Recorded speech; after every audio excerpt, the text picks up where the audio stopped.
Ladies and gentlemen, welcome to the Sheep Get Sheared podcast. I'm your host, Austin Creed, and today, my friends, we're going to be talking about how the church manipulates men. My friends, I don't take any joy in saying this. Quite frankly, it really makes me sad that we even have to have this conversation. But unfortunately, when I look at the church today, and not just the church I've been to, I'm saying in a general, broad sense, I see a very unfortunate shift. The shift is mainly towards men being pushed out and women being elevated. Now, this whole idea of equality has bled from the secular realm into the religious realm, which wouldn't be so bad if equality was actually what people wanted, when in fact, just like the Trojans found out during the Trojan War, a gift is often dubious at best, because just like the Trojan horse the Greeks gave to the Trojans they thought was a gift, turns out it was in fact a terrible atrocity from which they will never recover. And our society is no different with how feminism has affected our society. And I'm not just here to persecute feminism. I mean, everybody and their grandpa is doing that today, so that's not something new.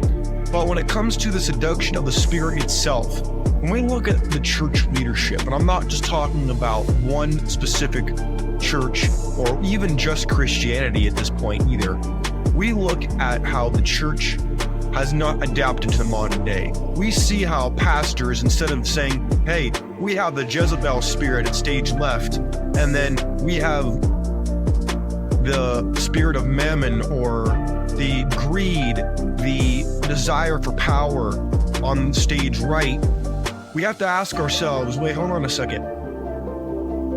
We look at the marriage laws, and as much as we want to say that, oh no, we're the church, we're religious, state got nothing on us, we are in the world, but we're not of it. Well, then what happens then when you then sign a marriage contract that doesn't favor you? What then happens when, hold on a second, you're faced with a very unfortunate reality? What happens when, oh no, I have to go and I have to go to divorce court because my wife wants to get rid of me? What? She's saying my kids, not our kids? Why is this happening? Why is my wife suddenly switching up on me? Maybe she's not divorcing me yet, but maybe she doesn't want to have sex with me anymore. Maybe she's working all the time and all of a sudden she's distant from me. What do I do? What do I do, Austin? Well, I'm sorry, man. You ain't got leverage. Your pastor, he ain't gonna help you in divorce court because he can't. That is a law contract that he has nothing to do with, and he can't help you. Even though he might want to, he can't. So when I go to church, and I'm not just one church, when I go to a church and I hear pastors talk about whether it's on the internet or whether it's just in their church, because a lot of churches have live streams, it is not hard to go into a church's live stream. So when I see them talk about how, the church is built off of young couples and off of marriage, and if you're a young guy or you're a young gal and you want to get married, then that's the right thing to do, and having sex outside of marriage is bad and whatnot. I totally understand what they're saying. I do. Here's a problem though. Here's what they're not telling you, because it all sounds well and good, and technically speaking, they are not lying. Here's what they are lying by omission about, in my opinion.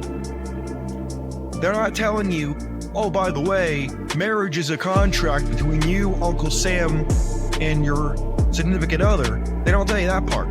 They don't tell you that if stuff goes south, there's this thing called no-fault divorce, where your wife could wake up one day and say, hey, you know what? Yeah, I'm done. You know, I've been kind of fed up with you for the last couple months now, and I'm kind of over you. Or, hey, I went to that girls' night out last week, and I got my cheeks clapped by Tyrone in the bathroom, and I realized that I'm not attracted to you anymore. Of course, she wouldn't say that part, but you find that out, like, I don't know, 2-3 years later, maybe, you find that out. Or maybe Tyrone moves into her apartment or your house after you get kicked out of your house that you paid the mortgage for and you get to live in your car. I'm not making this up. There are real people on the internet and in real life who've gone through this. This is not something new. So my friends, when I talk about this is something that hits real people's lives. And I want you to know that the church has a responsibility to point out these realities, and they're not doing it. And it really makes me sad. I wish I could sit here and tell you that this wasn't the case, but it is.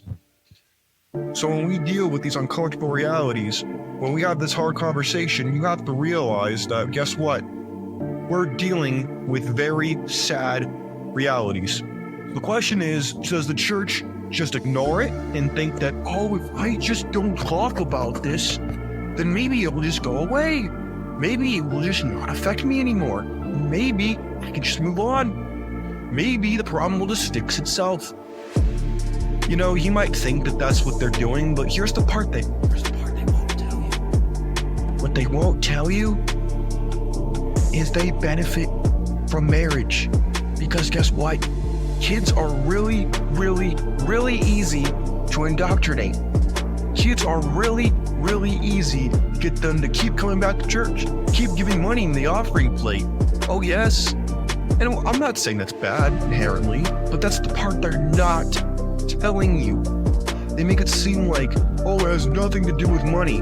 Oh, it has nothing to do with you getting to do things for free called volunteering. They want to pretend like it doesn't have anything to do with that, but it does. Because most dudes are good men. Most dudes are like, hey, I want to give back. I want to be a nice person. I want to be a good guy. The problem is that goodness, that desire to do nice things, kind things, be a good guy, is then exploited. It is utilized. It is treated like, oh, sweet. Okay, well, guess what? I'm going to use you here, here, here, here, and everywhere else. And, you know, I'll teach you how to be good, and I'm not going to reward you. I will penalize you if you step out of line, or I'll shame you, or whatever. But being a good man means putting everybody and their grandma before you. You take the raw deal. You just fall on the sword every day for everybody else, and that makes you a good man. You know, marry a single mother, or marrying a woman who's like 25 to 30, who's had more schmendricks inside her than your parents' age. So what? What? You don't want to do that? You're not one of those toxic mean guys, are you? Oh, no. You don't want to be a toxic mean guy.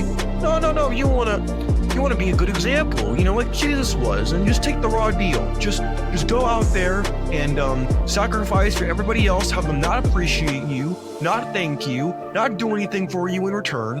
And if you want to complain about it, well, then you're the problem. That's unfortunately what a lot of men are dealing with right now. And to me, I find it disgusting. You know what I'd love to see? I would love to see a church pastor, elder, deacon, anybody come out here and say, hey, you know what?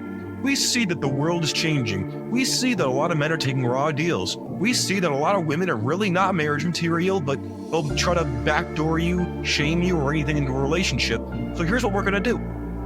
We are going to hold a legal seminar so that a lawyer of our congregation will hire one, and what they'll do is they'll come in here and they'll tell you all about the marriage process, the prenups, and we'll talk about the divorce law process. We'll talk about how this is what could happen to you. This is what marriage actually looks like behind the scenes, outside of the rose-colored glasses that you have because you're horny.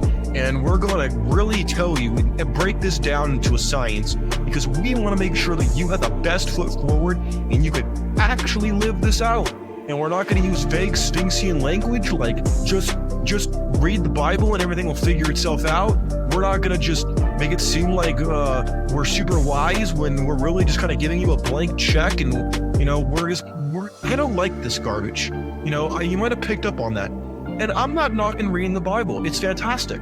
What I'm knocking is people using vague language, using Christianese vocabulary, and people don't know how to actually live their daily lives. People don't know how to actually deal with hard problems. You want to like speak in riddles, like the Riddler from Batman, and you want to make it seem like that and then look at other people like they're crazy when they don't get it. I think it's disgusting. I don't think it's good. It doesn't lead to healthy communities. It doesn't lead to good multi-generational churches. Because guess what? We don't live in the 1950s anymore. We don't live in society that you might think we wish we lived in. But guess what? We don't. All you have to do is go on the internet and see it for yourself. And I know people who say, oh, Austin, that's just the internet. That's not real life. Last time I checked, real life people have internet connection. So just because they don't act that way in front of you when you see them at the grocery store or at the, I don't know where you go, at the movie theaters or at the gym or whatever, doesn't mean that they're any different. It just means that they're not going to show you how crazy they are or who they actually are, because it's not socially appropriate. And I think that our spirits are being seduced by these disgusting individuals who are not discussing with you the harsh realities, because it hurts their pocketbooks. It hurts them. And so we need to really have a harsh discussion about it. That's what I think. And I'm not saying this because I'm hurt. I'm saying this because I want to stop people from doing this. It's with a heavy heart that I even have to talk about this. I wish I didn't have to. But guess what? They are leading you right down the primrose path, right to the altar, be sacrificed. And I'm sick of it. I think it's about time that we had people win again. And I want you to win.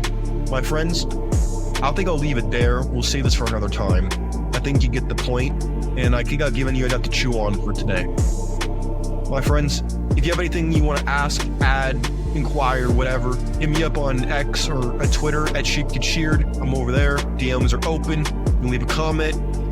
My friends, take care of yourselves. Question everything. I'm out of here. Peace.